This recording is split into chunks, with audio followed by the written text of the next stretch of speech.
বন্ধুরা, আমি আবার একটা নতুন রেসিপি নিয়ে ফিরে এলাম। তার জন্য আমাকে নিতে হবে এখানে 2 কাপ ময়দা, ঘি, নুন। এটাকে আমি এবার ভালো করে ময়ান দিয়ে নেব। আমি এটাকে অল্প অল্প জল দিয়ে মাখিয়ে নেব।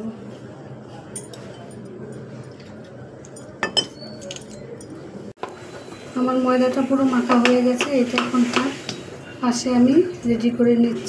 আমি এখানে 500 আলু সেদ্ধ করে নিয়েছি, সেদ্ধ করে ভেঙে নিয়েছি। 1 চামচ মতো আদা বাটা, লঙ্কা কুচানো, একটু বেশি করে ধনে পাতা, 2 চামচ মতো পোস্ত, 1 চামচ গোলমরিচ গুঁড়ো, স্বাদ মতো লবণ। এবার আমি এটাকে ভালো করে মেখে নেব। কড়াতে তেল দিয়ে দিচ্ছি, কড়াতে দিয়ে নিয়ে নেব। একটু এটাকে টাইট করে নেব, কারণ আলুর চাপাতির পুরটাকে একটু টাইট করতে হয়। আমার পুরটা টাইট হয়ে গেছে। এবার আমি একে নামিয়ে দিচ্ছি, একটু ঠান্ডা হোক। আমি এবার এটাকে লেচি করে নেব।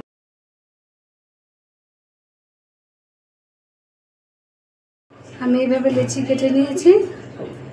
এবার আমি এটাকে এর মধ্যে পুরটা দিচ্ছি।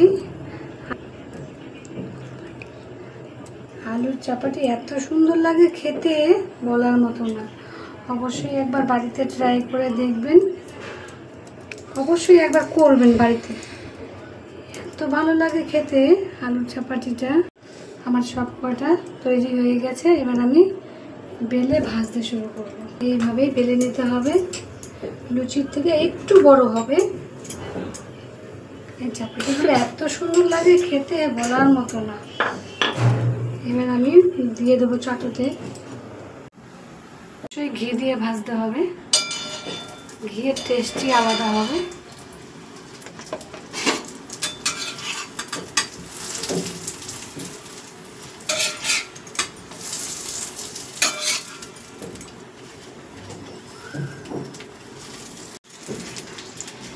এত সুন্দর হয়ে ফুলছে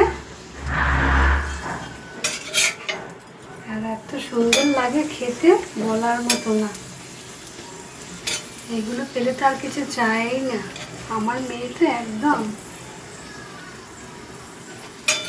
দারুণ একটা রেসিপি। অবশ্যই বাড়িতে করে খেয়ে দেখবেন, ভালো লাগলে আমাকে কমেন্টে জানাবেন। দেখুন কত সুন্দর হয়েছে। এইভাবে আমি সব কটা ভেজে নিচ্ছি। দেখুন এত সুন্দর হয়েছে, একদম নরম, একটু ছিঁড়ে রাখছে, একবারে সফট। এত সুন্দর হয়েছে, তেমনি খেতেও খুব ভালো হবে, একদম সফট হয়েছে। আমার বানানো রেডি হয়ে গেছে, আমার তৈরি হয়ে গেছে আলু চাপাতি। আপনাদের যদি ভালো লাগে অবশ্যই আমাকে কমেন্ট বক্সে জানাবেন।